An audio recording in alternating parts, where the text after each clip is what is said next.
culture, mais ils sont déjà morts. Donc, en fin de compte, tu n'as pas de réponse. Donc, tu as une culture, tu as une manière d'être, mais eux-mêmes ne peuvent pas te dire ça vient là. Non, ils vont te dire ça vient de grand-mère, ça vient de arrière-grand-mère, ça vient de arrière-grand-père. Au nom du Père, du Fils et du Saint-Esprit, bonjour à nos téléspectateurs, téléspectatrices de Ratelki, chaîne télévision du Kimbanguisme. Bienvenue dans cette tranche de l'émission Kamba Saint-Univers, émission spécialisée ici Papa Simon Kimbangu. C'est à travers cette émission que nous vous renseignons sur Papa Simon Kimbangu. C'est lui qui a fixé ses caps de devenir de son peuple. C'est pour cela, nous, Kimbanguistes, nous cherchons à transmettre ces messages à travers ses fils et filles partout dans le monde, pour qu'ils puissent enfin comprendre la grandeur de ces grands hommes. Pour les uns, on l'appelle Saint-Esprit, et pour les autres, Dieu, selon la configuration de chacun de nous. Ce qui nous amène aujourd'hui, papas et mamans, c'est la présence de notre frère qui a été invité dans ces plateaux. Il s'appelle Papa Jimmy. Je m'amène vers lui pour vous présenter qui est cet homme qui va aujourd'hui prendre la parole au sein de ces plateaux. Bonjour, Papa Jimmy. Bonjour. La présentation a été faite. Papa Jimmy, nous vous invitons vous-même avec toute aisance de vous présenter. Donc, je me prénomme Papa Jimmy Fiscal, originaire de Marie-Galante. Marie-Galante, c'est une île qui se trouve à 45 minutes de la Guadeloupe. Donc, ce qu'on peut dire en France, je suis guadeloupéen. Et à ce jour, je suis parmi vous pour justement témoigner de ma venue au Kimbanguiste. Maman, vous avez suivi bien sûr la présentation de Papa Jimmy Fiscal. Il est d'origine des Antilles ici.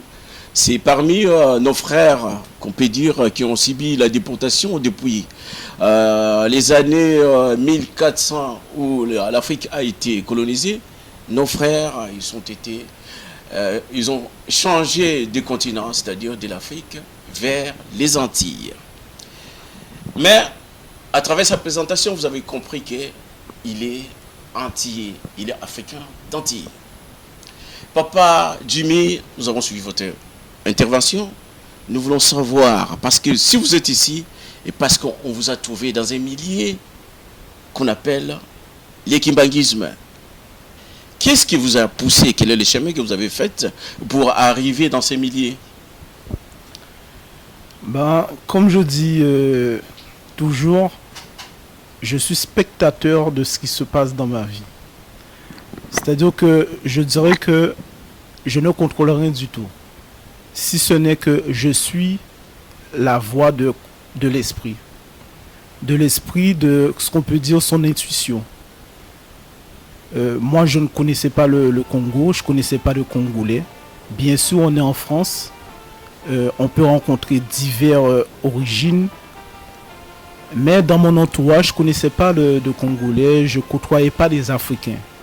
Dans des Congolais, il n'y a eu pas des ponts, il n'y a eu même pas de communication entre Congolais avant que vous deveniez Kimbanguiste, rien du tout. Du tout. C'est ça justement qui est...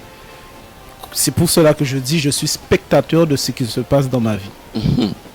Ça veut dire, vous pouvez continuer? Spectateur dans le sens où il arrive un moment dans sa vie où je pense qu'on est en quête. On est tous en quête de vouloir connaître une certaine vérité par rapport à ses origines. Bien sûr, comme j'ai dit, je suis de Marie-Galante. Marie-Galante dépend de la Guadeloupe. Et nous, Antillais, nous savons que nos ancêtres viennent d'Afrique. Voilà. Nous savons que nos ancêtres viennent d'Afrique, mais après, par rapport justement à cette colonisation qu'on peut dire par rapport à la France, donc il s'avère qu'il y a, on pourrait dire, un mur entre l'Antillais et l'Africain. Donc, ça fait 12 ans que je suis en France. Il s'avère que mon cursus, c'est-à-dire que j'ai été catholique. De catholique, j'ai été vers l'évangile. Parce qu'à un moment donné, je me posais des questions. Je me suis dit qu'il y a certaines réponses qu'on ne trouve pas chez le catholique. Donc, j'ai été guidé vers l'évangile. Plus précisément, vers la Bible. Donc, ce qui fait, dans ce fait, moi, mon témoignage à moi, ça dit je suis conducteur de bus. Et il s'avère que je voyais des Africains que je déposais dans une salle. Précisément dans quelle ville vous êtes conducteur, si vous pouvez conducteur de bus dans le 91 à Évry. Plus précisément, notre dépôt se trouve à Bondoufle. Oui. Et il s'avère que sur ma ligne 401, je déposais des groupes d'Africains le dimanche. Et en les observant, je me suis dit, mais ils sont comme nous, on est vraiment d'Afrique, ils sont comme nous. Et je croyais que c'était, ou là où je les déposais, c'était une salle pour célébrer les mariages, pour faire un peu la fête. Et un jour, je vois des Africains habillés en blanc et vert. En vert blanc, donc. Voilà. Donc, c'est cette couleur, moi, personnellement, qui m'a interpellé. Pourquoi cela m'a interpellé? C'est dans le sens où, il y a à peu près 7-8 ans, je traversais justement, comme on dit, des péripéties. Et c'était soit je rentrais aux Antilles, j'abandonnais tout, ou soit je me battais pour rester en France. Donc, je me suis battu. Il s'avère que j'ai pu avoir un logement. Mais ce logement-là, c'était dans un foyer. Donc, si je comprends bien, vous avez des difficultés à l'époque. Voilà. Ces difficultés-là, vous n'arrivez pas à vous décider, soit suite à ces difficultés-là, vous devez retourner chez vous pour vivre dans la paix, ou encore rester ici pour poursuivre votre vie. Voilà, parce que vous savez, quand on rencontre certaines difficultés dans un pays auquel nous ne sommes pas nés, à un moment donné, on se tâte à se dire, bon, c'est pas la peine. Voilà, ça ne vaut pas le coup. Voilà. Il vaut mieux que je retourne, comme on dit, si je dois galérer, autant galérer là où je suis né. Ouais, ouais. Et il s'avère que, grâce à Dieu, on me propose un logement. Donc, j'arrive dans ce logement. Ce logement faisait 7 mètres carrés. 7 mètres carrés, je n'ai jamais été habitué à vivre dans une chambre aussi petite. Mais, quand je suis entré dans le logement, le mur était blanc. Bien blanc, bien propre. Et le rideau était vert. Mais moi, je me dis à moi, dans ma tête, mais je ne pourrais jamais rester dans un endroit si petit. Et c'est là que j'entends une voix qui me dit, tu pourras t'évader en esprit. Donc j'entends cette voix-là qui me dit cela. Donc ce qui fait que je fais mes premiers débuts dans cette chambre. Et par la suite, je viens à avoir ce qu'on peut appeler une sorte d'intuition à me dire, bon, tout ce qui est, donc c'est-à-dire que j'ai commencé à découper tout ce qui était vert. Dans les journaux, je prenais les journaux, tout ce qui était vert, les savanes et les plantes. Donc j'ai commencé à méditer là-dessus. Méditer, mais surtout à coller sur tout le mur. Le vert que vous avez vu? Oui, c'est le vert. Donc ce qui fait que quand on entrait dans la chambre, la chambre, c'était le reflet justement du blanc et du vert. Et cela, ça frappait les gens. Mais je me suis rendu compte que cette couleur m'apaisait. Cette couleur me faisait du bien. Et notamment aussi par rapport aux gens qui venaient dans ma chambre, qui me disaient, mais tu as une chambre comme nous, mais quand on vient dans ta chambre, c'est autre chose. On se sent bien. Et moi, je me disais, mais parce qu'il y avait même des amis, eux, ils avaient leur F3, ils avaient leur maison. Mais ils me disent, on se sent bien chez toi. Alors que moi, je me dis, j'aurais bien aimé être chez vous. Mais eux, ils auraient bien aimé être chez moi. C'est plus espacé chez eux et toi, un petit truc de Voilà, c'est cela. C'est cela. Donc, par la suite, il y a une évolution. J'ai pu accéder à un logement plus grand. Mais cette couleur-là, ça est toujours resté dans ma tête. Ce qui fait que c'était une couleur de référence. Voilà, j'ai transporté cette couleur. là où j'allais, ou le lieu où j'étais, où j'habitais, je transportais cette couleur. C'est-à-dire que j'avais ce côté de transformer, de mettre en blanc et en vert. Donc, ce qui fait que avant de découvrir justement par rapport au travail le côté kimbanguiste, Ouais, le fidèle qui était voilà, en fer blanc. voilà, j'habitais Choisy-le-Roi et suite à voilà, c'est-à-dire j'ai dû me rapprocher du travail.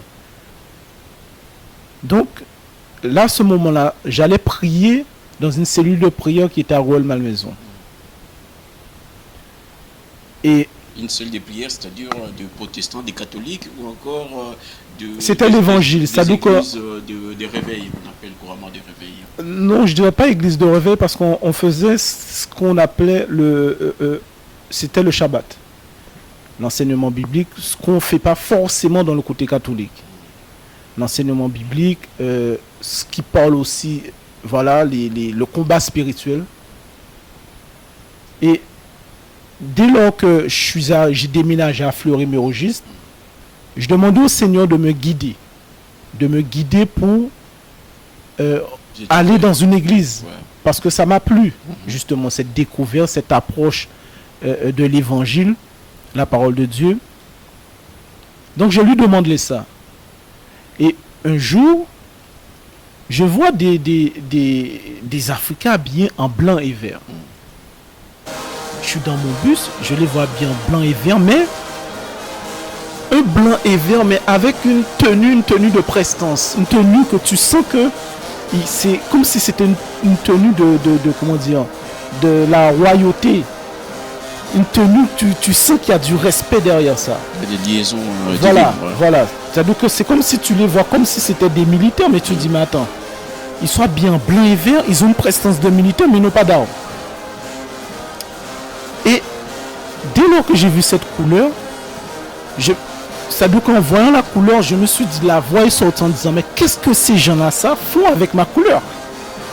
Parce que Tu t'es senti parmi eux, donc. oui, c'est-à-dire que c'est la couleur, je me dis, mais comment cette couleur-là que j'avais chez moi, Ma couleur de méditation, voilà, qui me relie avec tout à fait, je me dis, mais je n'ai jamais vu que, voilà, vous allez voir des gens habillés avec divers types de couleurs, mais ce côté blanc et vert, qui justement, qui m'a permis de passer ce cap à un certain moment. d'espoir. Oui, voilà, tout à fait, c'était ça, c'était vraiment cela. Donc, ce que je fais, c'est que j'étais avec un autre jour, j'étais avec un papa antillais qui s'appelle Papa Dona, qui est de la Guadeloupe, originaire de la Guadeloupe, qui habite en France. Et il vient faire un tour de bus avec moi. Donc, je lui dis, mais il faut qu'on interpelle un d'entre eux. Il s'avère qu'on interprète un papa. On interpelle un papa. Et je dis, excusez-moi, monsieur. Parce que chez nous, les Antillais, on dit monsieur. J'apprends chez les Africains, on dit papa. Papa et maman. Déjà, pour moi, c'est un signe de respect. Donc, je dis, mais qu'est-ce qu'il y a qu'est-ce que vous faites dans cette salle? Et lui, il dit, c'est une église. Je dis, ah bon? Il dit, c'est une église kimbanguiste. Je dis, kimbanguiste? Comment ça, kimbanguiste? Et c'est de là qu'il dit, oui, kimbanguiste. Allez voir sur Internet. Donc, il a donné une information. Mais il s'avère aussi avec le papa qui était à côté de moi, sachant qu'on fait des recherches pour connaître justement, faire le lien entre les Antilles, l'Afrique, la spiritualité. Parce que chez nous aux Antilles, on a cet espoir de vouloir retourner en Afrique. Bien souvent, c'est ce que j'entendais dans mon enfance. Mais après, par quel chemin, on ne sait pas. Parce que l'Afrique, voilà, c'est donc l'Afrique est loin par rapport aux Antilles. Nous sommes à 4 heures des États-Unis. Donc, je dis à ce papa, mais toi aussi, Papa Dona, essaie de voir dans ton entourage, toi qui es plus grand que moi, essaie de voir dans ton entourage. C'est quoi les kimbanguistes? Même pas c'est quoi le kimbanguisme, mais essaie de de savoir un peu plus par rapport à la spiritualité africaine. Donc par rapport à ce que je lui ai dit, il revient et me dit, j'ai un Congolais qui est dans mon travail, il m'a dit de chercher le nom de Kimbangu. Je dis Kimbangu. Mais moi je ne savais pas que Kimbangu avait un lien avec le kimbanguiste. Donc quand il m'a donné, il me dit, il me dit Jimmy, comme je sais que tu es chercheur, je sais que tu iras chercher, va chercher. Donc moi je vais chercher, je tape Kimbangu. Quand je tape Kimbangu, j'ai tapé Kimbangis par rapport à la première information et c'est de là que je vois la couleur blanche et verte et je vois dans cette définition d'église, il y a le nom Kimbangu. J'ai dit, ah, c'est une église chrétienne. Donc, dès lors que j'ai eu cette conviction, j'entends encore cette voix qui me dit, il faut que tu ailles là. Ah bon. C'est la seconde voilà. inspiration. Donc. La première, tu disais, tu peux t'évader à travers ces découleurs. Tout à fait. Et la seconde voix, tu dis que tu peux... Tu dois aller là. Tu dois aller là. Donc, il t'indique. Il me dit, tu dois... La voix me dit, ça donc c'est une voix douce. Donc la voix me dit, tu dois aller là. Donc, je me dis, je dois aller là. Mais je me dis, mais attends, mais je vais aller là, mais je connais personne. Donc je dis à Papa Dona, Papa Dona, toi qui es entier comme moi, ce sont des Africains, il faut qu'on aille faire un tour. Et lui me dit, oui, on ira ensemble. Mais dans le on ira ensemble, une semaine est passée, 2 semaines est passée, 3 semaines est passée. On s'est traîné. Voilà. Et là, j'entends cette voix qui me dit, est-ce que tu te souviens, te rappelles-tu de la dernière fois que tu t'es dit que tu devais aller là? Donc moi, je réalise que, ah oui, mais il y a 3 semaines qui est passé. Donc, je demande à mon ami Papa Dona afin qu'on puisse y aller, mais lui, il n'était pas disponible. Donc, tu décides. Oui, ça donc c'est un samedi soir, vers 22h. La voix me dit ça. Et moi, je me dis, demain, il faut que j'aille là. Donc, le lendemain, dimanche, je me prépare, j'y vais. Mais sous la route, je me dis, mais attends, mais comment je peux aller là? Je connais personne. Mais j'ai cette conviction en moi qu'il faut que tu y ailles. C'est-à-dire que tu as ta pensée dans ta tête, mais il y a quelque chose qui te pousse à y aller. Donc moi, j'y vais. Je rentre dans l'église. Donc on me dit qu'il faut enlever les chaussures. Donc j'enlève les chaussures, je rentre. Et c'est alors qu'on me pose cette question. Qui vous a invité? Je dis personne. Et on me dit, mais est-ce que vous connaissez quelqu'un ici? Je dis non. Ça, cette question-là, on te posait ça à l'entrée ou... Oui, c'est à l'entrée. C'est-à-dire que quand on arrive à l'église Kimbangis, il y a l'accueil. L'accueil, à savoir, voilà. Le protocole et tout voilà, ça. Voilà, il y a le protocole, une procédure pour savoir d'où vous venez, quelles sont vos origines. Et voilà. Donc du coup, on me fait prendre place chez les papas sympathisants. Donc, j'entends la louange. J'entends la louange. Je ne savais pas encore c'était de Lingala. Je ne savais même pas que la langue congolaise c'était Lingala ou le Kikongo. Mais j'entends la louange. Je ne comprends pas la louange, mais la mélodie, le flow, je sens déjà que... Non, ça, j'ai jamais vu ça. Quelque chose de différent. Oui, quelque chose de différent. Il y a justement, quand je dis quelque chose de différent, il y a la pensée humaine, mais il y a aussi la réaction physique. Ça veut dire que les larmes ont commencé à couler. Les larmes commencent à couler. Mais à tel point que Je peux même pas cacher les larmes parce que ça coule. Donc du coup, je laisse les larmes couler. Et cette louange me remplit. Tu sens que... Oui. Tu sens que... Tu es habité spirituellement. Oui, il y a quelque chose qui se passe. Donc, à ce moment-là, j'écoute. Et là, à ce moment-là, il y a un papa qui vient me voir. Je crois que c'est le papa protocolaire. Et il me demande, il me pose la question, d'où venez-vous? Donc je lui explique, donc je lui témoigne ma venue. Et lui, il a été étonné. Étonné dans le sens par rapport à cette manière de venir seul. Donc à ce moment-là, il m'invite à parler à un pasteur, qui à ce jour que je connais le nom, Papa Pasteur Mvoula. Papa Mvoula. Donc, Papa Pasteur Mvoula, donc je lui raconte, ça donc ce qui était extraordinaire, ça donc que voilà, il y a les groupes de louanges, et il y a une partie où on voit les pasteurs, les diacres qui sont assis entre eux en blanc. Et on m'emmène pour discuter avec lui. Donc je lui explique le témoignage, comme je vous ai expliqué au début. Et lui, il me dit, vous voyez cette dame qui est justement là? Je lui dis oui. Il me dit, allez serrer la main de cette dame. Dans ma tête, je me dis, bon, il me dit, donc j'y vais. J'y vais. Sans hésitation. J'ai dit, ben bon, oui, j'y vais sans hésitation, puisque justement, on m'aiguille vers cette dame. Donc, je vois cette dame qui est assise. Elle s'appelle comment? Maman Mouilou Marie. Maman Mouilou Marie. Maman Mouilou Marie. Donc, je vais voir cette dame et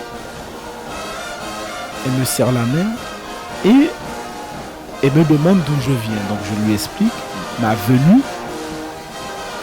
Et elle me dit, j'espère vous voir souvent dans cette église. Et moi je lui dis, vous savez madame, c'est Dieu qui aura le dernier mot. Donc, elle prend le micro et elle parle à l'assemblée et elle dit, vous avez entendu ce qu'il a dit? C'est Dieu qui aura le dernier mot. Quand il m'a dit ça, je me dis, grand savant pour Dieu, mais attends, j'ai même pas le bac. Voilà, je suis pas diplômé je suis pas diplômé donc dans ma tête je me dis mais qu'est-ce que le papa me dit là? Mais bon, je fais bonne impression. Je l'écoute. Donc il me dit, rappelez-vous de ce que je vous ai dit. Donc je retourne à ma place. Vous êtes assis. S'asseoir.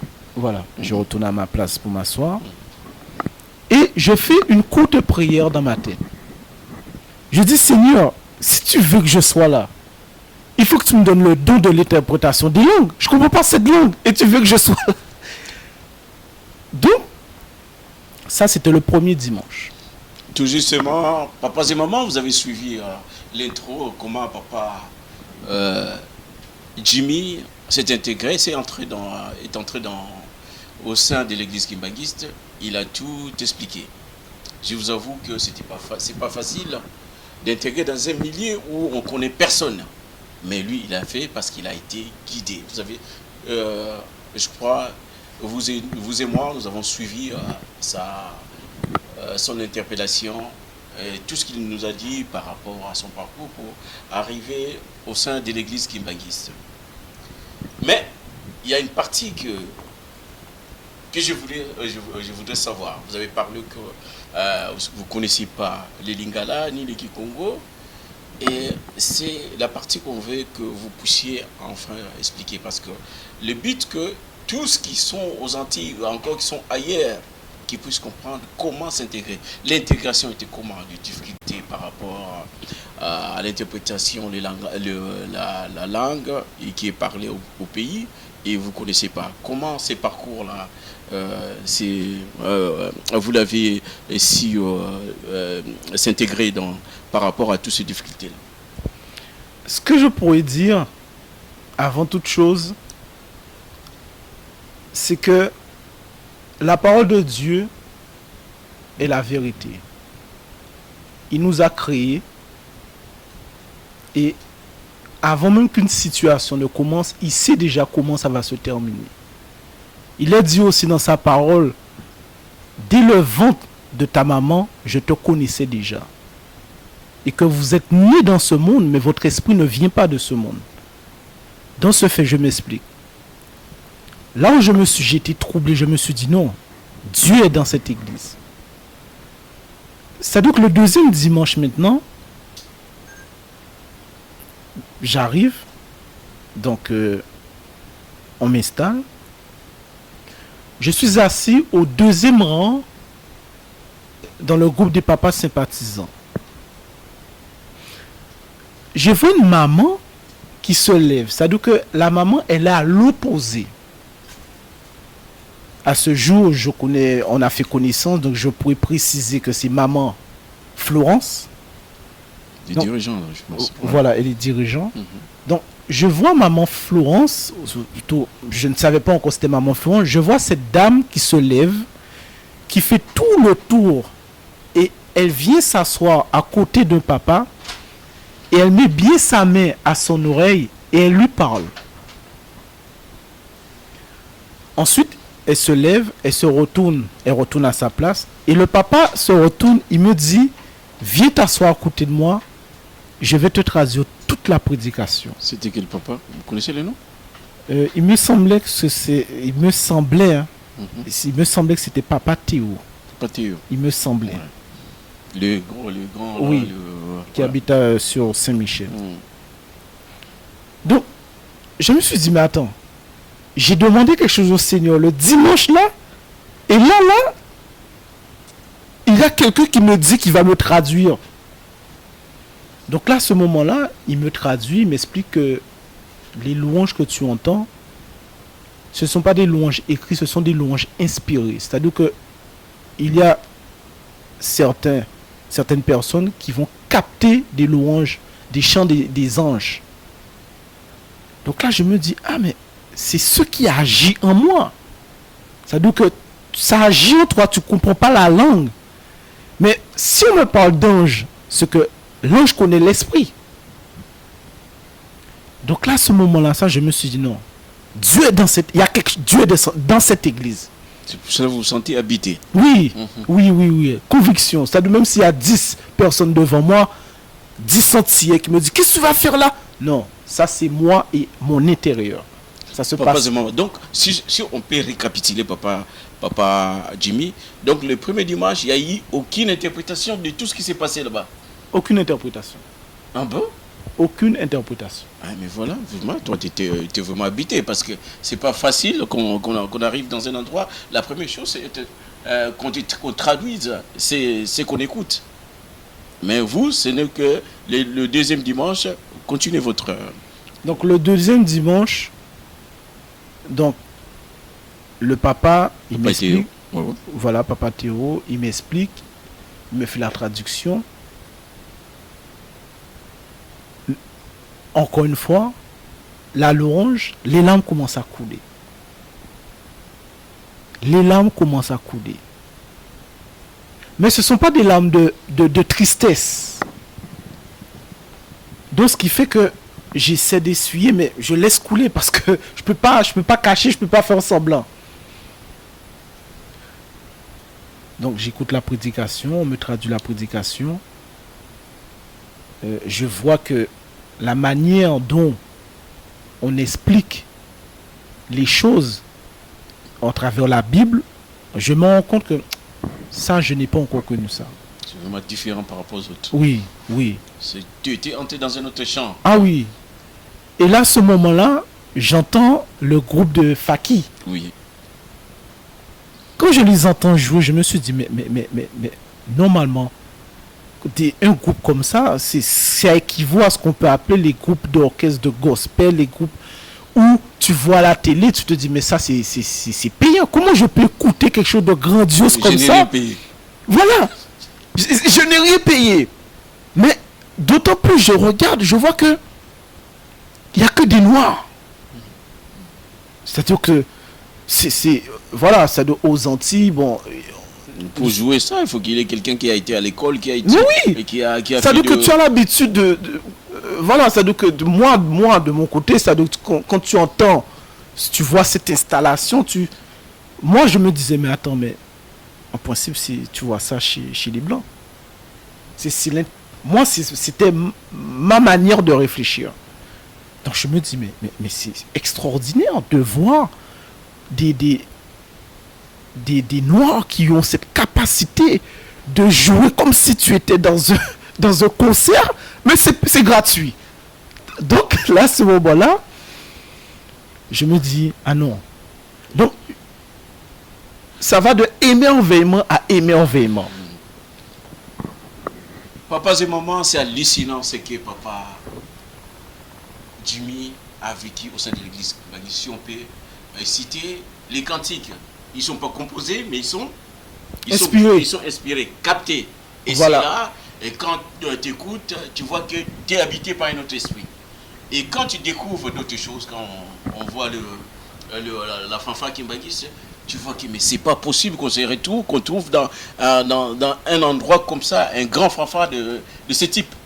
Donc tu croyais que maintenant, mais je suis dans un endroit et pour écouter ça, il faut qu'il y ait, je dois avoir des moyens pour accéder à ces milliers-là. Mais c'était pas ça. Pour Simon Kimbang, c'est comme c'est gratuit. Oui. Donc là, c'est le deuxième dimanche. Le troisième dimanche, j'écoute la louange. Les larmes coulent encore. Troisième dimanche. Et c'est de là qu'il y a un papa qui vient. Et le papa, il vient s'asseoir à côté de moi et il se présente. C'est Papa Adrien Frakazumbu Louawanu.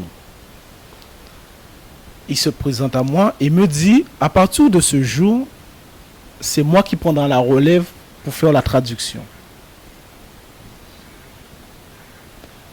Donc, il prend la relève, il me traduit, mais en plus de la traduction de la prédication,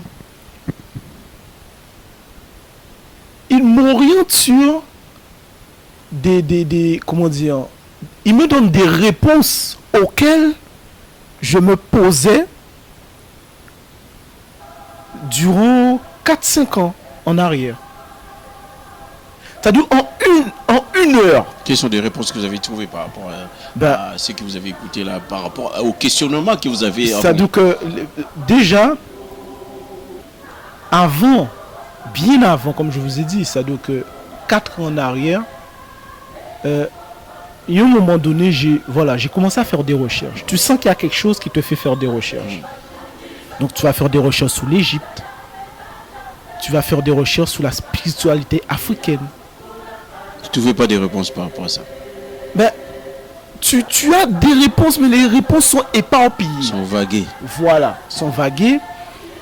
Le côté où on est antillais, mais aux Antilles même, tu n'as pas souligné pour... Tu sais que oui, vous venez de l'esclavage, vous avez été déporté. D'accord, mais déporté d'où? Donc, il y a ce côté-là qui est coupé. Tu sais que tu viens de l'esclavage. Tes parents même vont te dire que oui, notre culture vient de nos grands. Mais quand tu demandes à grand-mère d'où, elle te dit ça vient de nos grands. Des grands. Et quand tu mais ils sont déjà morts. Donc, en fin de compte, tu n'as pas de réponse. Donc tu as une culture, tu as une manière d'être, mais eux-mêmes ne peuvent pas te dire ça vient là. Non, ils vont te dire ça vient de grand-mère. Ça vient de arrière-grand-mère. Ça vient de arrière-grand-père. Donc en discutant avec Papa Adrien, c'est de là qu'il commence à m'expliquer d'où vient l'Antillais. À m'expliquer la déportation. D'où à peu près c'est parti. Et ce qui fait que vous êtes antillais, la colonisation, parce que comme je dis, je ne suis pas, voilà, ça veut dire que j'ai étudié comme tout le monde, mais je n'ai pas fait de grandes écoles, master, donc ce qui fait que l'histoire, je ne connais pas. Donc, même si vous l'avez fait, il faut être historien voilà, tout à fait. Pour être Tout à fait, tout à chef fait. de recherche. Tout à fait, tout à fait.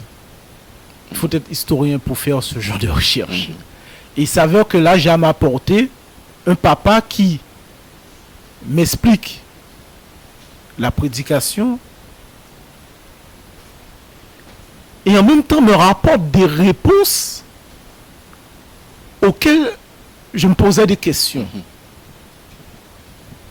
Donc je me dis, là à ce moment-là, je me dis non, je suis au bon endroit. Au bon endroit, mais sans pour cela savoir où ça va m'emmener. Parce que là, comme je vous ai dit, je suis spectateur de ce qui m'arrive. Donc il s'avère, au contact de ce papa-là, commence le début, comment je pourrais dire, c'est le début d'une grande route, aventure. 4e dimanche, les lames coulent. 5e, les lames ont arrêté de couler au bout de 7 à 8 dimanches. 7 à 8 dimanches où je me suis imprégné et par la même occasion, je remercie ce papa Adrien, parce que ce monsieur-là, il a fait un travail colossal. Quand je dis colossal, colossal. Parce que pour que monsieur soit disponible à toute heure, quand je dis à toute heure de la journée, le soir, sachant qu'il a une famille, sachant qu'il a ses occupations. Donc, tu te dis, mais un monsieur qui est aussi disponible, aussi disposé à te rapporter des informations, tu te dis non. Même si je ne comprends pas qu'est-ce qui m'arrive, mais à travers de ce papa-là, je peux comprendre qu'il y a quelque chose de grand qui se passe. Donc là, on commence à s'appeler le soir, à étudier certains versets qui précisent l'église kimbanguiste. L'église kimbanguiste, l'église de notre Seigneur Jésus-Christ descendu sur terre, la Nouvelle Jérusalem. Donc, il y a cette information, mais tu te dis, mais Jérusalem, c'est en Israël. Tu te dis, mais comment ça? Mais d'une discussion, ce qui m'a paru hallucinant, c'est de voir qu'on te rapporte des précisions écrites. Donc, c'est pas comme si on vient te raconter une histoire. Et non, c'est de l'histoire, on va vers l'approfondissement, vers les écrits bibliques. Donc, si j'ai bien compris, dans le kimbanguisme, vous avez compris qu'il y a des interprétations spécifiques, hein, c'est pas différent, spécifiques, qu'on trouve nulle part ailleurs. Et quand vous imprégnez dans ce qu'on vous dit, vous trouvez également des réponses qui sont bibliques. Donc c'est une véracité. Tout à fait, parce que j'ai parcouru la Bible. Je n'ai pas encore lu toute la Bible, mais il s'avère que quand on lit la Bible, je ne sais pas si ça vous est déjà arrivé, c'est-à-dire qu'il y a des paroles qui vous parlent. Des paroles qui restent gravées. Qui sont pénétrantes. Voilà, tout à fait. Pénétrantes. Jésus-Christ, notre Seigneur Jésus-Christ dit dans sa parole, si vous savez la foi ne serait-ce comme un grain de sable, vous ferez encore plus de choses que j'ai fait.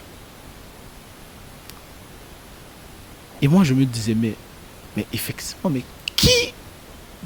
Il y a Jésus-Christ, notre Seigneur, notre Sauveur. Mais depuis Jésus-Christ qui mort ressuscité, qui est à la droite du Père, je me disais, mais d'où je viens, mais tu n'as pas de continuité. Ça s'arrête là. Il y a une espèce d'une barrière. Oui, voilà, il n'y a pas de continuité. Et là, je me dis, mais attends, mais c'est une continuité par rapport à l'explication, l'histoire de ce monsieur. Papa Simon Kimbangu. Donc,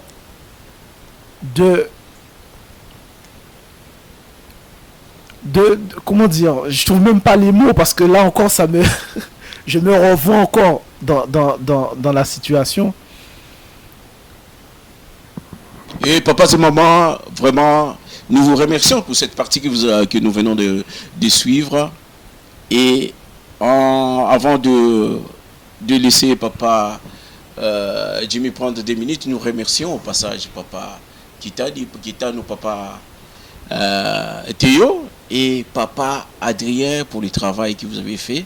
Donc Dieu vous a inspiré, papa Simon Kimbangu, pour que vous puissiez en fait affirmer la foi de papa Jimmy.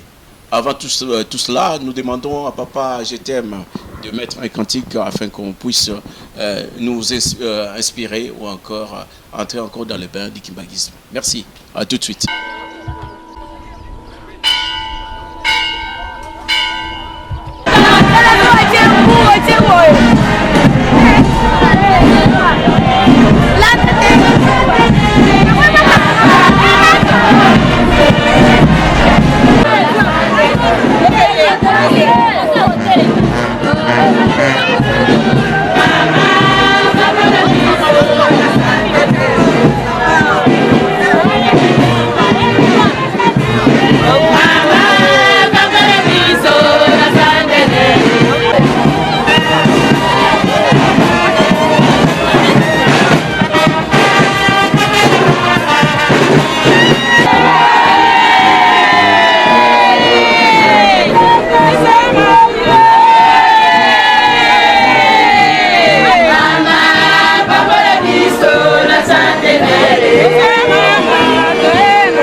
Papas et mamans, nous poursuivons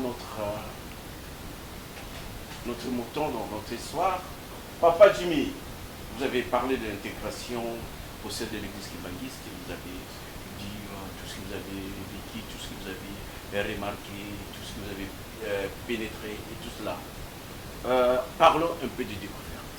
Qu'est-ce que vous avez découvert au sein de cette communauté? Ce que j'ai découvert au sein de cette communauté, c'est déjà cette union. Cette union, on sent qu'il y a un amour. Un amour qui m'a beaucoup interpellé. Parce qu'on a tendance à laisser croire que le noir est ceci, le noir est cela. Et je me suis dit, mais comment se fait-il qu'il y a un regroupement comme cela de Congolais et de voir qu'ils ne demandent rien à personne en fin de compte. C'est-à-dire qu'ils sont dans leur communauté, ils sont dans cette conviction, surtout par rapport à cet homme, Papa Simon Kimbangu. Donc, je me suis senti poussé à vouloir comprendre encore plus. Pourquoi je me sens à ma place? Et je me suis senti à ma place parce que je me suis dit, mais j'arrive quelque part où on peut allier spiritualité et l'histoire africaine qui me donne des réponses en tant qu'entier. C'est-à-dire que des réponses où même mes parents n'ont jamais eu. Parce qu'un parent te donne une éducation. Donc, quelque part, tu te dis, mais comment je peux avoir cette connaissance que je ne peux trouver nulle part chez mon père, ma mère, ou même grand-père, grand-père. Donc là, à ce moment-là, ça, tu te dis non. Il y a quelque chose. Et ce côté, comme je vous dis par rapport à la louange, par rapport à cette fraternité, tu te dis, mais je me suis dit, mais même chez moi, les Antillais, il n'y a pas cette communauté fraternelle. C'est-à-dire, on est en France en tant qu'Antillais, mais l'Antillais, il y a ce qu'on appelle la division entre nous. Je peux même dire que nous ne sommes pas solidaires. Il faut dire ce qu'il en est, nous ne sommes pas solidaires. D'entendre, parce que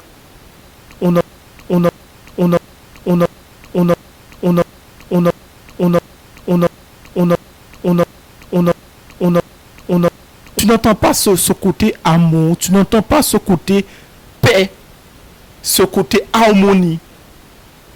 Donc je me suis dit, ah, mais non, là où je suis, ça me nourrit, ça nourrit quelque chose en moi. Donc, par rapport à ce ressenti, je me suis dit, je ne comprends pas cette langue. Mais Dieu sait ce qu'il fait. Mais en attendant, ça nourrit quelque chose en moi. Ça arrose quelque chose. C'est comme si c'est une plante que tu arroses. Donc je me suis dit, je resterai ici. Papa Jimmy l'a dit, il restera là. Donc ce qu'on a compris que Papa Jimmy, vous avez trouvé une réponse côté non seulement spirituel, mais côté aussi historique. Tout à fait. Vous avez tout trouvé à fait. le kimbanguisme. Donc, à travers le kimbanguisme, on peut dire que vous avez trouvé une liaison qui vous lie entre les Antilles et l'Afrique. Voilà. C'est ça. Voilà. Ça, pour moi, c'est comme si c'était le pont, en fin de compte. Un pont, une liaison, comme vous dites. Par rapport à votre découverte, vous avez parlé récemment, là, vous parlez de la Nouvelle-Jérusalem. Vous avez parlé de Papa Simon Kimbangu, vous avez dit qu'il y a comme s'il y a une continuité de l'œuvre de Christ à travers Papa Simon Kimbangu. C'est quoi pour vous, quand vous parlez de la Nouvelle-Jérusalem, c'est quoi en fait? Qu'est-ce que vous avez découvert par rapport à ce moment-là? Ben, c'est-à-dire qu'avant déjà de parler de la Nouvelle-Jérusalem, je reviens encore sur ce livre que Papa Adrien qu'il a écrit. Donc, on va essayer de présenter le livre. Oui. Le livre que Papa Adrien Fokasumbo a écrit, ça s'appelle Le plus vieux et le plus jeune des ancêtres de l'humanité. Il s'appelle Kimbangu. C'est ce que vous avez mis. Vous voyez en grand caractère Kimbangu. Donc, c'est ça. Allez-y. Voilà. C'est-à-dire que pourquoi je présente ce livre et ça me tient à cœur? Parce qu'il y a ce qu'on peut parler, ce qu'on peut échanger par la parole. Mais pour moi, tout ce qu'on dit doit avoir une traçabilité. Et Papa Adrien, il ne m'a pas parlé pour me convaincre.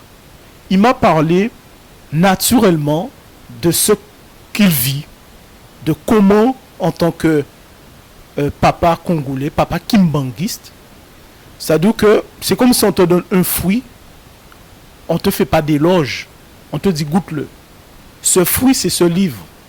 C'est-à-dire à travers ce livre, j'ai fait connaissance, j'ai embrassé cette histoire, la vie de cet homme Kimbangu. Et quand j'ai lu ce livre, je me suis dit, mais Là, pour moi, c'est l'intelligence humaine qui parle. Je me suis dit, mais comment se fait-il qu'un homme comme cela n'est pas connu? Comment se fait-il qu'un homme comme cela, qu'on n'entend pas dans les médias?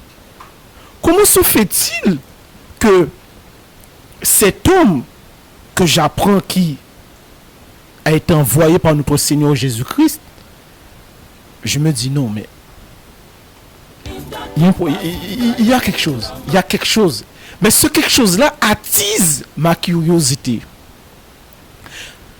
Mais non seulement dans ce livre, il y a l'histoire de Papa Simon Kimangou, mais Papa Adrien, il a été plus loin. C'est-à-dire que, à travers de ses recherches, dans ce livre, il met ses référents. Ses référents, c'est-à-dire des écrivains comme lui, des chercheurs, dont Cheikh Anta Diop, qui n'est pas de ma génération. Mais à travers ce livre, donc, je suis rentré dans cette histoire de Cheikh Anta Diop, le travail qu'il a fait, Jean-Philippe Omotunde, et bien d'autres. Donc il me dit, si Dieu le permet, peut-être un de ces jours, peut-être dans quelques années, tu auras peut-être l'occasion d'aller à Kamba. Kamba, qui se trouve en République démocratique du Congo, Nouvelle-Jérusalem, descendue sur terre. Quand il m'a dit ça, quelques jours après, je reviens, je dis, Papa Adrien, je ressens que ça va se faire bien plus rapidement que tu ne le penses. Je sens qu'il faut que j'y aille. Et c'est de là qu'on commence à faire les démarches. Mais quand je dis faire les démarches, c'est-à-dire que je peux comprendre Papa Adrien, c'est-à-dire que je viens d'arriver, je suis antillais. Papa Jimmy me dit qu'il veut aller à Kamba. Donc, je pense que il a voulu voir ma motivation. Donc, faisant les papiers, le visa. Mais là encore, entre le visa, j'arrive au commissariat. Pour faire le passeport, on me demande la carte d'identité. Je cherche la carte d'identité, je me rends compte que je ne vois pas ma carte d'identité. Donc, je me retrouve sans identité au commissariat. Donc, 2 passeports que je devais faire, je me retrouve à faire 2 démarches. Donc, on me remet ce petit feuillet pour bien déclarer que j'étais français. Et donc, je reviens en arrière, je vais à ce magasin où j'ai fait les photocopies. La dame me dit, regardez monsieur, on nous a ramené toutes ces cartes et apparemment il n'y a pas la vôtre. Je me suis dit, mais comment ça? On vous a ramené toutes les cartes mais il n'y a pas ma carte. Je me suis dit, non, il y a quelque chose qui se passe. Donc du coup, je persévère parce que comme on dit, quand on fait certaines démarches, il peut y avoir des blocages, surtout dans le côté spirituel. Donc du coup, j'entame les démarches. On me donne un rendez-vous pour pouvoir justement récupérer ma carte d'identité, le passeport. Mais sachant que les choses ont changé, maintenant ce sont les passeports biométriques. Donc, moi je prévois pour partir au Congo au mois de février. Parce que l'intuition me dit qu'il faut que je parte au mois de février parce que c'est mon anniversaire. Ah, vous êtes né au mois de février? Au mois de février. Oui. Quel jour? Le 18 février. Mais là encore, c'est notre explication. C'est témoignage derrière témoignage. Donc, on nous donne un rendez-vous le 9 février. Ou c'est à la préfecture ou à la mairie? À la mairie. À la mairie de... Voilà, à la mairie. Et du coup, je dis à la dame, retenez bien, le 9 février, retenez le chiffre 9, vous allez comprendre pourquoi. Donc je dis à la dame, mais madame, mais non, mais c'est dans mes démarches, ça va me... C'est pas possible parce que j'ai un voyage à faire en Afrique et c'est trop juste. Donc la dame me dit, monsieur, je vais faire quelque chose d'exceptionnel, je n'ai pas le droit de faire. Elle appelle parce qu'on m'avait donné rendez-vous dans une mairie annexe. Elle appelle la mairie de Sainte-Geneviève-des-Bois. Et la dame au bout du fil lui dit, j'ai une place pour ce monsieur. Le rendez-vous. C'était le 9 février, écoutez de 2 mois. Voilà. Mais le 9 janvier, toujours le chiffre 9. Donc du coup, Je suis dans l'état. voilà. Je me suis fixé. Voilà. Ouais. Donc du coup, le 9 janvier, j'entame les démarches. Je reçois mes papiers vers le 23. Avec Papa Adrien, toujours ce Papa Adrien, comme je vous ai dit, qui a fait un travail colossal et que la gloire de Papa Simon Kibongou soit sur lui ainsi que sa famille. Donc, là, à ce moment-là, pour le visa, on entame les démarches. J'obtiens mon visa le 9 février. Chiffre 9 toujours. Le chiffre 9 toujours. Donc, à ce moment, Papa Adrien, quelques jours après, on silence. Vous vous souvenez où il y a eu justement la période de forte neige en France, ou même qu'on les avait bloqué la 86. Et il s'avère que on part pour aller voir je crois que Papa Maloudi. Ah, Papa Maloudi. Autant Papa Maloudi. Ah oui. Ce papa. Mais, bonjour Papa Maloudi, là où vous êtes. On vous passe un coucou à partir d'un camp passant l'hiver. Le nouveau responsable de la paroisse de Saint-Ouen. Allez-y, papa. Donc, on va voir ce Papa Maloudi. Oui. On prend l'ascenseur. C'est chez lui que vous êtes parti. Ah ouais. On prend l'ascenseur. Je vois que l'ascenseur s'arrête au 8. D'accord? Mais il s'avère qu'après, il faut prendre l'escalier pour arriver devant sa porte. Mais en prenant l'escalier, qu'est-ce que je vois devant moi? Le chiffre 9. Donc, tout a été planifié sur le chiffre 9. Je suis spectateur de ce qui m'arrive. Donc, à ce moment-là... Papa Jimmy. Allons-y.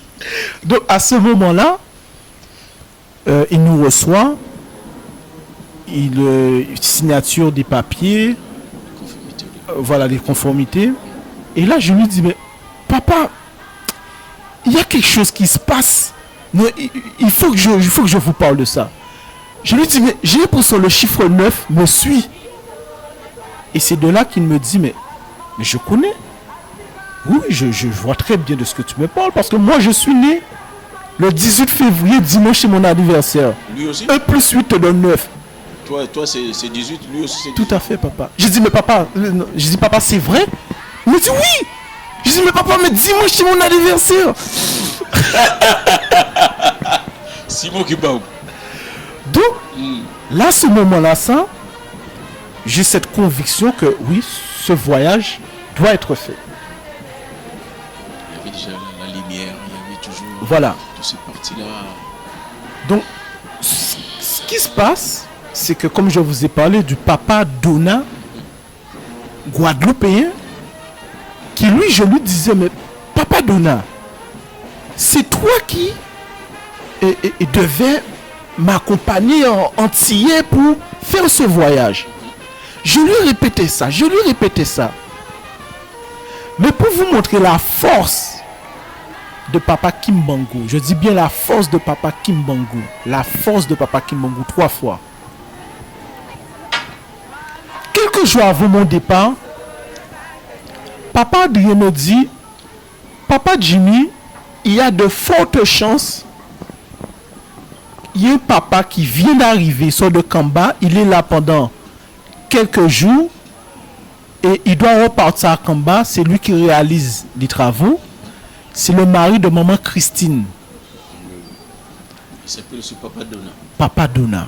Je dis non, c'est pas possible.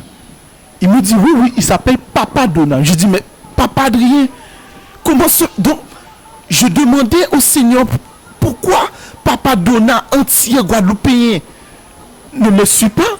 Et là, il savait que c'est bien un Papa Dona, mais du Congo, qui fait le voyage avec moi.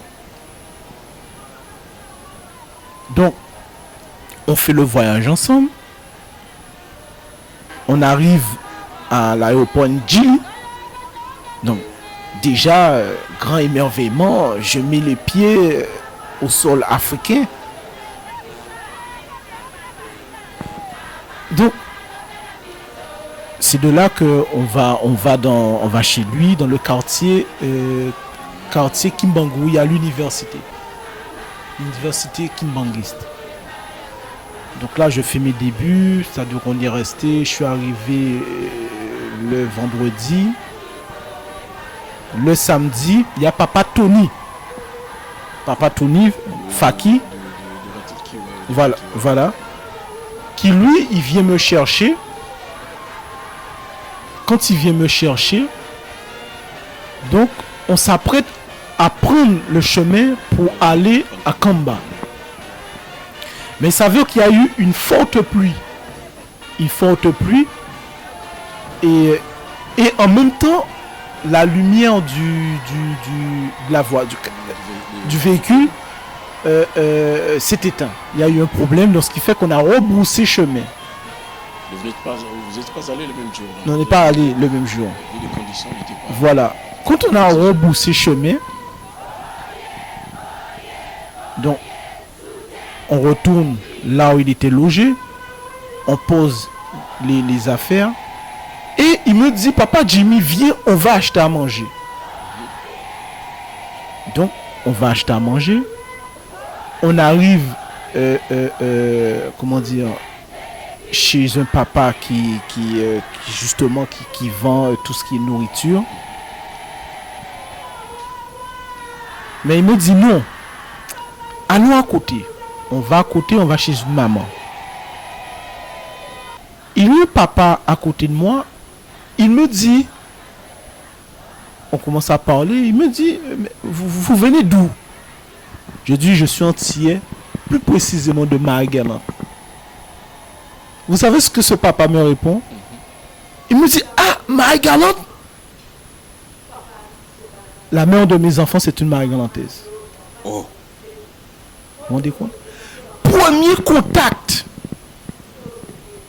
Marie-Galante ressort. Je dis, mais donc moi-même, j'hallucine. Je dis, mais, ah bon, mais je me dis, mais je devais vous rencontrer. Votre femme, la mère de vos enfants, il me dit, oui, je connais très bien Marie-Galante. Je me dis, mais je comprends pas. Tout commence à chambouler dans ma tête. Donc, on prend à manger, je reste ça dans ma tête. On fait la nuit. Le lendemain, on se réveille à 5h du matin. C'était ce fameux jour où il y avait la marche chrétienne. Une grande marche chrétienne, voilà, une grande marche chrétienne. C'est cette période-là que vous avez voyagé. Voilà. Et il s'avère que il y avait des barrières de police. Ouais. Papa, je n'ai jamais vécu ça de ma vie. Nous avons passé 18 barrières. Congo! 18 barrières. Papa et maman, là, on parle de RDC. Suivons. 18 barrières. 18 barrières de police. 1 plus 8 te donne 9. On passe barrières. Donc, les militaires demandent ma carte d'identité. Je montre ma carte d'identité. Arrivé au 18e barrière, il y a à peu près 5 ou 6 policiers, mais un policier qui est acharné sur moi. Oh. Le policier me dit, toi là, je veux voir ton passeport, alors que tous les autres, la carte d'identité passait. Et là, je commence à... Oui. Là, je me rends compte que oui, je suis au Congo, Afrique. Tu n'es pas à la télé, tu es dans la réalité. Donc là, à ce moment-là, je commence à chercher le passeport, je ne le trouve pas dans mon sac. Il dit, tout le monde descend. Descendez là. Il a fait descendre tout le monde. Oui, tout le monde descend. Papa Tony me dit, Papa Jimmy, je t'avais dit de mettre tes papiers. Je dis, mais Papa Tony, mais... Je commence à chercher dans mon sac. Quand j'ai cherché dans le sac, j'ai trouvé le passeport, on lui a montré. Mais quand il a vu le passeport, mais tu sens que Il est toujours... lui, il était dans l'espoir que je ne trouve pas le passeport. Parce que je pense qu'il avait déjà son plan dans sa tête. Oui, oui, oui. Je lui montre le passeport. Les entraves. Et là, à ce moment-là, ça, il commence à parler et ce sont les autres qui disent c'est bon, c'est bon. Mais il commence à parler et l'autre lui dit laissez-le, ils sont en règle. Allez, partez, partez. Donc celui qui était habité par un esprit pour te faire échouer dans... Oui, oui. Ah oui, oui. dans Il y ton avait quelque parcours. chose. Ouais, ouais. Donc on a passé cet obstacle et c'est alors que on prend le chemin pour arriver à Kamba. J'arrive à Kamba. On est arrivé dimanche vers 13h30, 14h. Papa Tony me dit, Papa Jimmy, on est arrivé en tel au Jeanne Kendolo. Donc on a posé nos affaires. Papa Tony me dit, viens Papa Jimmy, on va aller faire un tour où il y a l'église. Donc on y va. J'arrive entre la résidence de Papa Simon Kimongu Kiangani et l'église, il y a la place. Oui, oui. Il y a le mausolée. Voilà. Dès lors que je suis arrivé entre eux, déjà sous l'esplanade, les larmes commencent à couler. Mais non seulement les larmes commencent à couler, mon corps commence à trembler. Vous êtes entré en transe. Ah oui, je commence à entrer en transe. Papa Tony me dit, si tu vas aller prier derrière le mausolée, tu peux aller prier. Donc moi je vais, il y a les marches, je me mets à genoux. Dès lors que je me suis mis à genoux, commence à trembler. Ça continue. Trembler, les larmes coulent. J'ai commencé à prier. Après, j'entends Papa Tony qui dit, Papa Jimmy, Papa Jimmy, c'est bon là, Papa Jimmy. Il me dit, mais Papa Jimmy, tu sais combien de temps t'es resté là à prier? Je dis, mais Papa Tony, ça fait 10-15 minutes. Il me dit, 10-15 minutes, ça fait 45 minutes, on t'attend. 45 minutes à prier en transe, sans me rendre compte que ça faisait... C'est comme si pour moi, ça faisait 10-15 minutes. Ce qui m'a fait halluciner, c'est que derrière le mausolée de Papa Simon Kimongu, il y a un arbre. Vous avez déjà vu un arbre de manguier? Descendez Jésus. Non, c'est-à-dire il y a l'arbre et rempli de mangues. Vous enlevez les mangues et vous mettez que des nids d'oiseaux. Je n'ai jamais vu ça de ma vie. Que des oiseaux. Que des oiseaux qui chantent. Je me dis, mais c'est hallucinant. Donc ça, c'est l'expérience vécue de ma première venue derrière le mausolée. Ensuite, le soir, on rentre et il s'avère que c'est de là que je fais connaissance avec Papa Jean-Claude. Kalamvoula. Kalamvoula. Kalamvoula. Ah, ce papa. Là encore, tout était tracé. Donc là, il nous explique son témoignage, il donne son témoignage par rapport à son père qui était le chauffeur de Papa Diagenda. Papa Diagenda. Donc il nous explique, il nous montre le béret qu'il portait, il nous montre les photos. Ensuite, il nous fait faire connaissance avec ses sœurs. Et il nous dit, si tu veux, demain, je vais te présenter à Papa Simon Kimongu Kiangani. Mais sauf qu'il faudra se réveiller un peu tôt pour qu'on y soit à 5h45, parce que c'est là qu'il sort pour justement être sur le chemin pour le saluer. Et c'est de là que c'est ce qu'on fait, bien sûr. Donc, on y va, on se met à genoux, et Papa Simon Kimongu Kiangani, il passe, et Papa Jean-Claude me présente à Papa en Lingala. Et Papa Kimongu Kiangani lui dit, vous venez me voir après le déjeuner. rendez-vous. Voilà, il a donné un rendez-vous.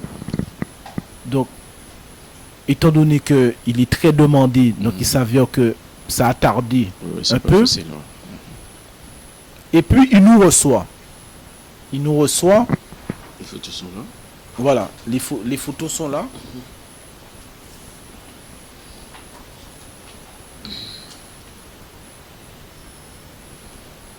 Il nous reçoit. C'est-à-dire que sur cette photo, vous voyez que je lui remets un livre. Un livre, mais là encore, c'est un autre témoignage. C'est quel livre ça? Ce livre-là, c'est un livre sur l'archipel antillais. Les îles, justement, où on a été, nos ancêtres a été déportés, qui fait à ce jour, je suis né là-bas, et qui fait que je suis marguerite guadeloupéen. Mais, j'ai conviction, j'ai encore cette intuition qui me dit, prends ce livre-là et emmène-lui. D'accord? C'est un livre que j'avais, mais c'est un livre que je n'avais pas encore ouvert. Donc, il y a ce livre-là. Vous voyez que là, il est en train de regarder le livre, de voir l'histoire entière.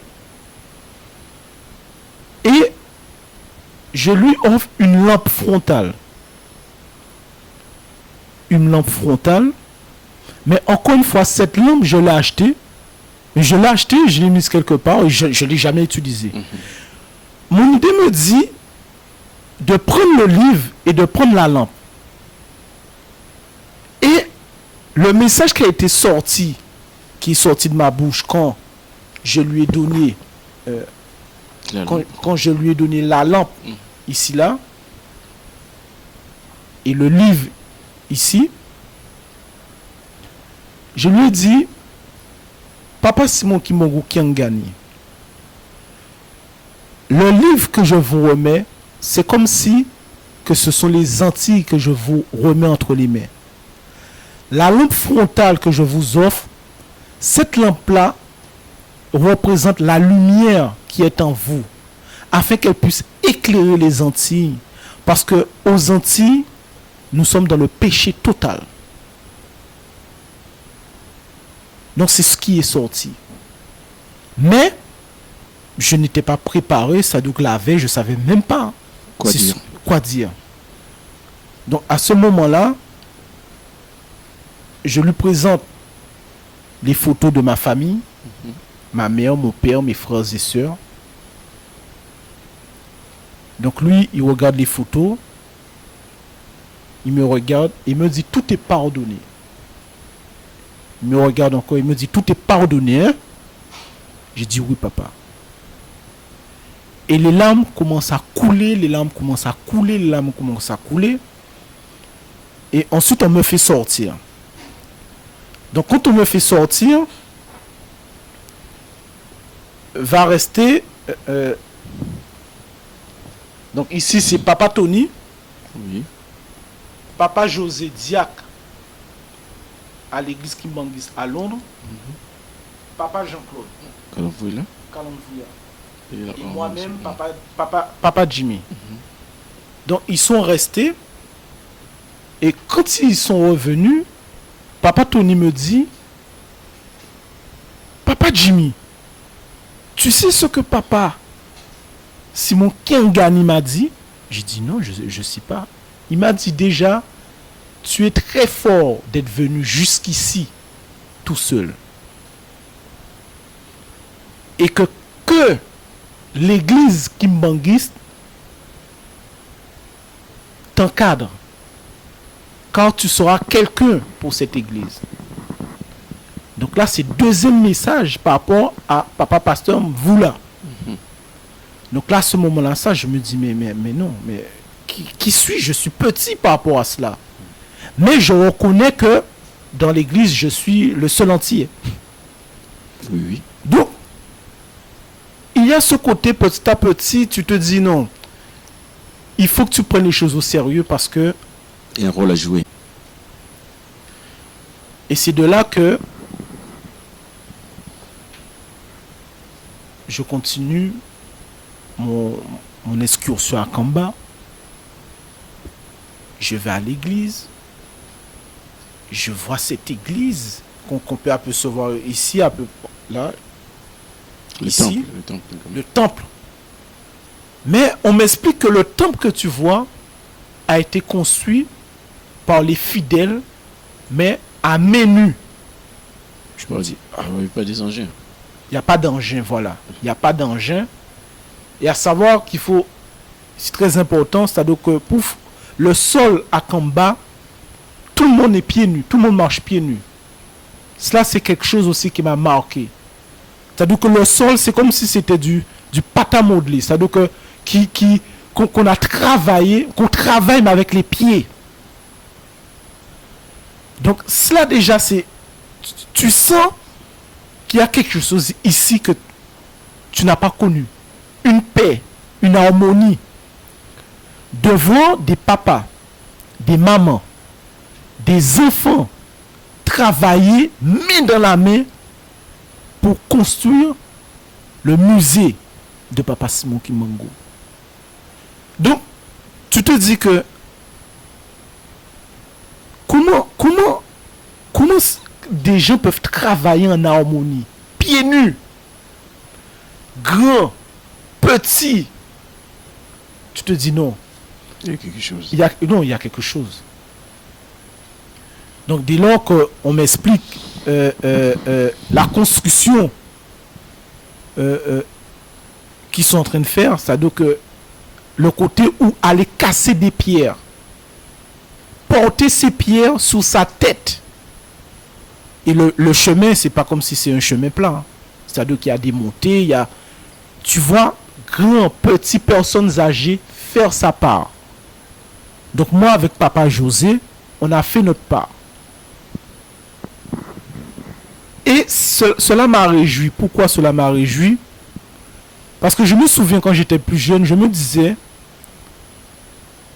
on peut être, surtout quand tu es en France, hein, c'est-à-dire que quand par exemple, tu as fait ton travail, tu rentres chez toi, tu regardes la télé. Mais moi, je me disais que, c'est comme si je sentais que, je me disais, mais comment je peux être là, alors que peut-être quelque part dans le monde, le côté où tu es là, en pleine forme devant la télé, tu peux peut-être aider. Donc moi, j'ai eu ce côté de comment dire, j'enviais ces gens-là. Parce que je me disais, je veux faire comme eux. Je veux casser des pierres comme eux. Parce que tu sens que c'est la bonne cause. Donc, c'est cela. Papa et maman, nous avons également, vous et moi, suivi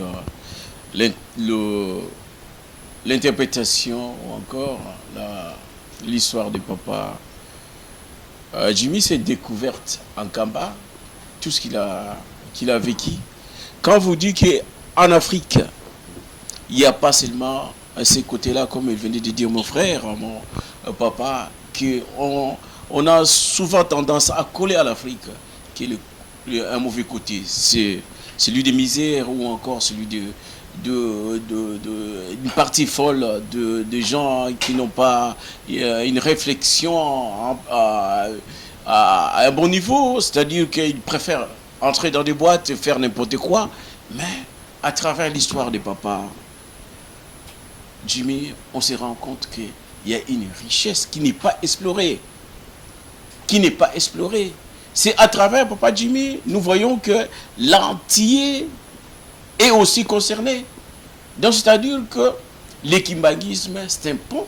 Est-ce que Papa Jimmy, nous reviendrons un jour pour parler de votre voyage en Kamba, parce qu'on est devant la télé, on va essayer de courter les choses. Parce que prochainement, on va essayer de parler un peu plus de votre découverte. Qu'est-ce que vous avez fait en Kamba? Comment a été votre parcours? Vous étiez logé dans un hôtel, vous payez combien? Votre bouffe, vous payez combien? Tout cela, on reviendra plus tard. Ce sont des réponses que vous allez apporter à nos frères qui attendent aussi un jour aller en Kamba. Mais ça, on fera ça au deuxième. Est-ce que vous sentez être un pont entre l'Antille et l'équimbanguisme? Est-ce que vous êtes prêt à assumer, soi-disant, ces rôles d'ambassadeur? Est-ce que je suis prêt à assumer? Je dirais que c'est comme si j'étais sur un tapis roulant. Que tu le veuilles ou pas, tu feras ce pas. Parce que comme je vous ai dit... C'est quelque chose qui est déjà programmé. Oui, parce que c'est quand tu fais l'action que tu réfléchis dessus. C'est-à-dire que pour la première fois de ma vie, je ne contrôle rien du tout. Je fais. Je fais par cette... Tu te sens poussé. Tu te sens poussé, tu sens quelque chose qui t'attire. Et sous chaque pas, c'est comme si on met des miettes de pain sous ton chemin. C'est-à-dire que tu peux avoir cette pensée doutée qui est tout à fait humaine. Mais sous le chemin où je marche, quand tu marches, tout est clair. Mais comme je dis, c'est-à-dire que Dieu est Dieu. Connaître les plans de Dieu, cela veut dire que je suis l'ami de Dieu ou je suis, le frère de Dieu. Dieu est Dieu, il est l'unique. Dieu en trois, le Fils, le Père, le Saint-Esprit. Donc, j'ai, comme vous dites, l'ambassadeur, c'est-à-dire que je me dirais que l'étiquette me colle déjà à la peau. L'étiquette me colle déjà à la peau. Parce que tu te dis, mais je n'ai pas cherché, mais j'ai vu ça. Mais comme j'ai vu ça, je ne peux pas nier ça. Tu regardes, c'est toi. C'est toi. Donc, quand j'ai fait des photos, j'ai mis sur mon Facebook, des amis entiers, oui, t'es parti en Afrique, oui, c'était bien, oui, t'es parti en vacances. Quand j'entends le mot vacances, je ne peux pas m'approprier ce mot. Je dis non, je ne suis pas parti en vacances, je suis parti en voyage spirituel. C'était un pèlerinage. Ah bon, un pèlerinage, comment ça? Oui, un pèlerinage. Je suis parti à Kamba, dit la Nouvelle Jérusalem, l'église de notre Seigneur Jésus-Christ descendue sur terre. Et c'est de là que ça devient un mystère. Parce que là, l'entier qui est comme moi me regarde et te dit, mais Denner, mais il est fou. Il est engrainé par quelque chose. Donc, eux-mêmes, à travers moi, ils deviennent observateurs de mes pas. Mais, si je n'avais pas vu, si je n'avais pas foulé le sol de Kamba, je pense que à la longue, j'aurais été influencé, perturbé par les propos des autres. Donc, ce voyage qui a été fait, notamment, comme on a pu constater, c'est-à-dire que tout était calculé, le plan de Dieu, qui fait que ça me donne cette force en moi. Notamment ce qui est très important. Parce qu'il y a cette réalité quand on arrive à Kinshasa. Ce qu'on voit de Kinshasa, l'environnement. Et quand tu arrives à Kamba, tu te dis, mais non, mais c'est comme si dans un même pays, un autre pays. Tu te dis, mais non, mais c'est pas possible. Donc là, ce moment-là, ça, moi, Djibril Antillais. Mais pourquoi vous avez dit ça?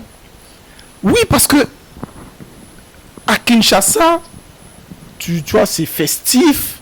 C'est une grande ville, hein, Kinshasa. Attention. Hein. Kinshasa, c'est une grande ville. Hein. Ça veut dire que Paris, une route de Paris ne voit pas la route de Kinshasa. Hein. Kinshasa, c'est une grande ville. Attention. Donc, quand j'ai vu cette population des gens, tu te dis, mais où va tout ce monde? Comment se fait-il y a autant de monde? Oh. Et quand tu arrives à Kinshasa, cette paix. À Kamba, cette paix, cette discipline.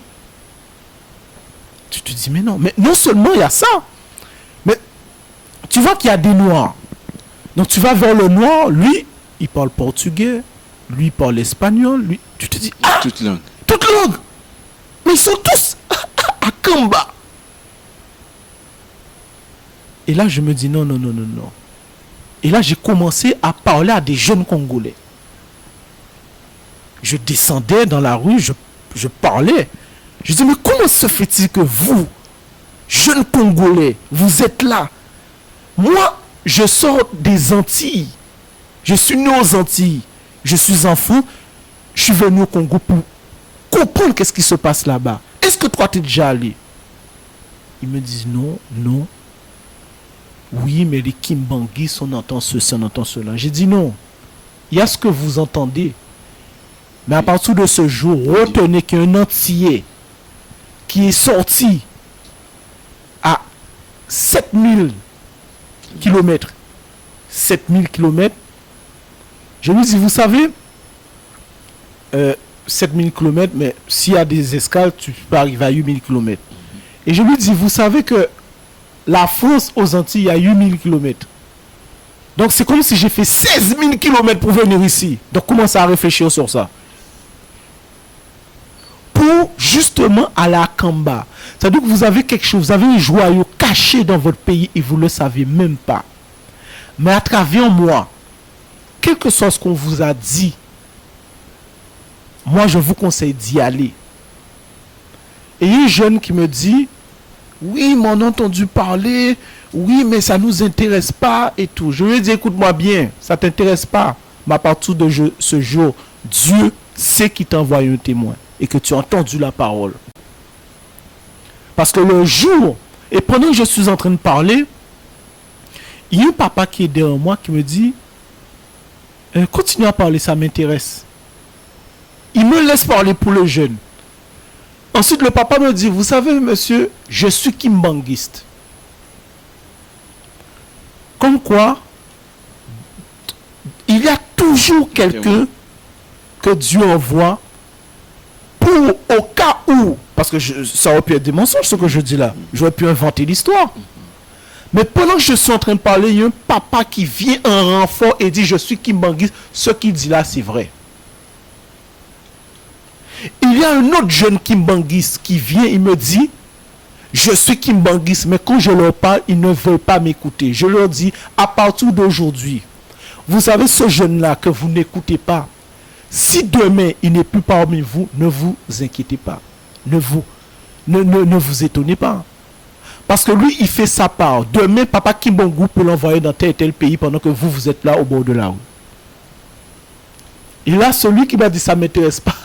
Il a dit, ah, mais, oui, mais je t'écoute. Il est devenu juste. Ah oui. Il a pris conscience qu'il Tout de suite. est lié. Il m'a dit, oui, mais au final, je vous écoute. Oui, ça m'intéresse. Et là, c'était cela.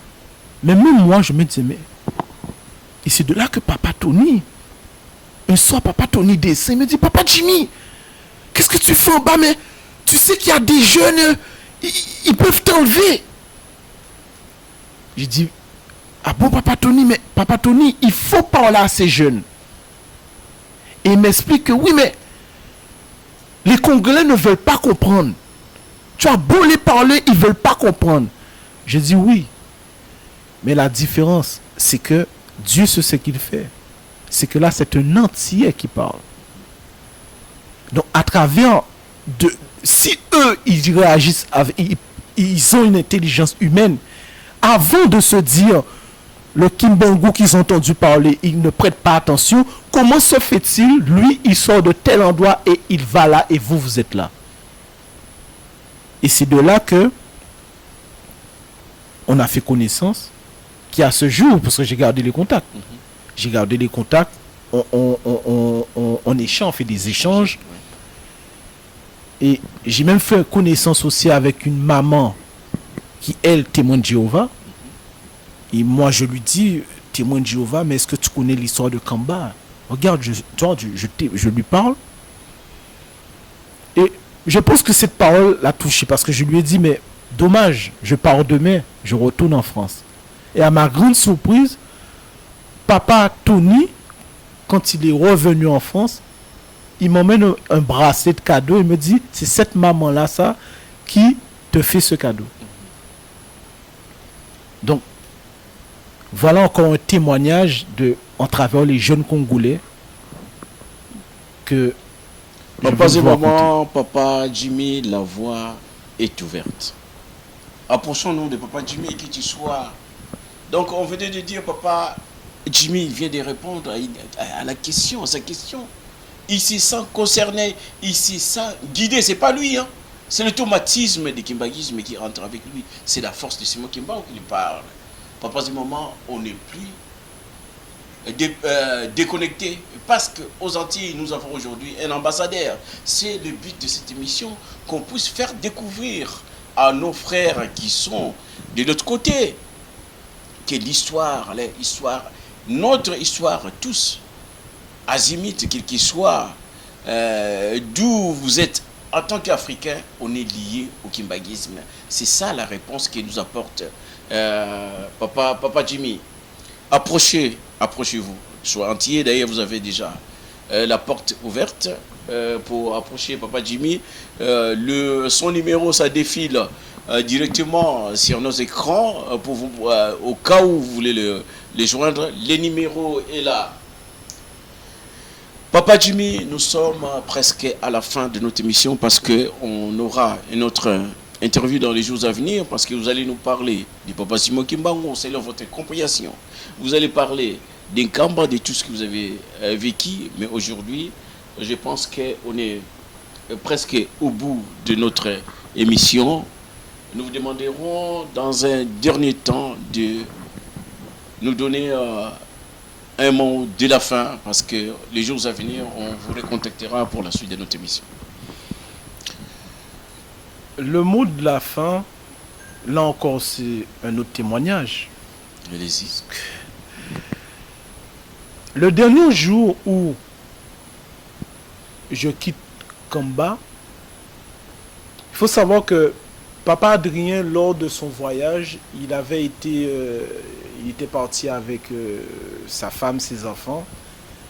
Il m'expliquait que il y avait une maman Godelive qui est à Kamba, qui elle s'était occupée très bien de sa famille, notamment pour les guider, tout cela. Maman Godelive, elle a servi de guide à la famille de Papa Adrien. Il m'avait donné un petit colis de remerciement pour bien vous montrer que Dieu connaît son plan. Maman Godelive, elle vient récupérer son paquet. On fait connaissance. Et maman Godelive, par la suite, le dernier jour, elle me dit, on vient te voir. Là, à Kinshasa ou en Kamba? À Kamba. Le dernier jour, je dois partir de Kamba pour rentrer à Kinshasa. Elle me dit, on vient te voir. Donc je me dis, on vient, mais avec qui elle vient? Donc il s'avère qu'elle vient avec sa sœur, qui s'appelle Maman Isaac. Maman Isaac me dit, quand ma sœur m'a expliqué ton histoire, mon corps a tremblé, l'esprit m'a fait savoir que tu étais mon frère, il fallait que je vienne te voir. Et maman Isaac vient me voir. Et elle m'accompagne pour aller chercher la terre de Kamba. On va chercher la terre. Et je lui dis, mais maman Isaac, je ne comprends pas, par un moment, mon corps il tremble. Je suis en transe. Elle me dit, n'aie pas peur. Car il m'arrive la même chose que toi. Et que moi, à un moment donné, j'ai même cru que j'étais possédé. Mais c'est Papa Simon Kingani qui m'a expliqué que c'est l'esprit qui agit en toi. Et c'est de là que elle m'explique le cas de Kimbangu. Parce que les lettres, les mots ont ce qu'on peut appeler une sorte de résonance. Qu'on va dire vibration. Et elle m'explique le vertical, la relation entre le céleste et le terrestre. Et le V dans le cas qui veut dire victoire. Et quand elle m'a dit, elle me donne cette explication, j'ai cette phrase qui vient dans ma tête, le gros cas. C'est-à-dire, si vous allez aux Antilles, dans toutes les îles de l'archipel, il y a le créole qu'on parle. Le créole qui est issu de l'Afrique. Parce qu'il faut savoir qu'ils mettaient plusieurs Africains ensemble. Et par rapport à ce mélange, il a fallu justement trouver un codage, une manière de communiquer pour que les maîtres ne puissent pas comprendre d'où vient le créole. Et je me suis posé la question, comment se fait-il dans diverses îles, on joue le tam-tam, ce qu'on appelle le gros cas. Et là, par rapport à ce qu'elle dit là, écoutez bien, parce que c'est comme ça que ça se passe en moi. Dans ma tête, j'entends l'esprit Kimbangu a toujours été aux Antilles. L'esprit Kimbangu est aux Antilles. Que vous comprenez ou pas, mais le jour J, vous comprendrez cette phrase. L'esprit Kimbangu est aux Antilles. Pourquoi? Ayant été déportés, on a été déportés, oui. Même si on ne connaît pas l'histoire, mais l'histoire est en nous, dans ton ADN, c'est dans ton histoire. C'est le génome qui nous dit. Quand papa Kimbangu décide de te réveiller, c'est comme un interrupteur où tu appuies, lumière. Donc, à ce moment-là, ça, quand je me suis dit, ah mais l'esprit Kimbangu, l'esprit est aux Antilles, mon corps a commencé à frissonner. Et là, j'ai eu cette conviction, cette certitude qu'il y a un lien entre Kamba et les Antilles. Maman Moulou Marie, Tinzani, Nzitani, la femme de papa Simon Kimbangu. Maman Moulou Marie. Là où je viens, l'île s'appelle Marie-Galante. Donc, ça, c'est un autre langage. C'est-à-dire que dès lors que vous avez des mots qui se répètent dans une continuité, c'est une confirmation. C'est pour ça que je dis que c'est un autre langage. C'est-à-dire que c'est une similitude. Et là, ce moment-là, ça, à l'église kimbanguiste, quand il s'avère qu'il peut avoir un contact avec un Antillais, il s'avère que je me rends compte que je rentre en contact avec des Marie-Galantais. En France, avant de tomber sur un Marie-Galantais, tu tomberas sur un Guadeloupéen. En France, on va dire qu'on est Guadeloupéen.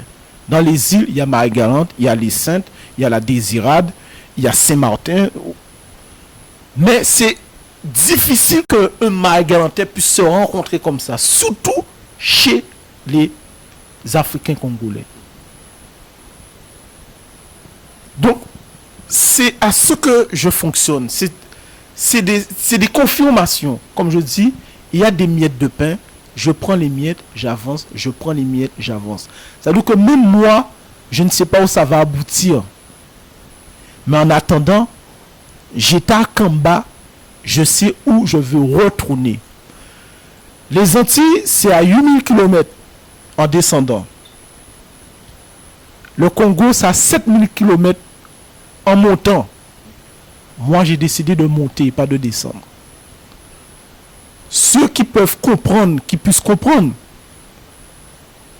à défaut de descendre, j'ai décidé de monter. Et ce sera là le mot de la fin. Papa et maman, nous avons suivi toute intervention de Papa Jimmy. Nous vous remercions de l'avoir suivi. Nous restons à l'écoute. Papa Jimmy nous a effleuré, nous a parlé de son adhésion au kimbanguisme. Quand on dit que Simon Kimbangu, c'est tout azimut, c'est un tout.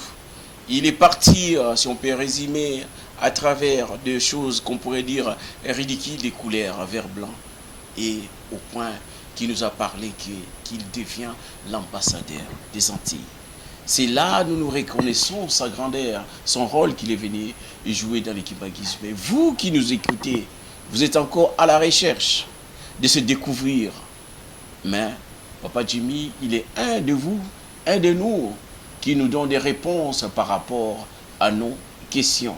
C'est le but de cette émission, de faire en sorte qu'il y ait une liaison entre nous et nos ascendants ou encore nos frères qui ont été séparés par des raisons qu'on ne peut pas donner aujourd'hui, mais dans le futur, nous aurons des réponses à tout cela. Ça, c'est les démarches qu'a entrepris Papa Jimmy.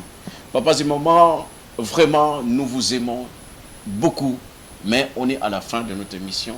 Nous remercions à tous nos téléspectateurs et téléspectatrices qui nous suivent depuis vos logis, vos domiciles. Encore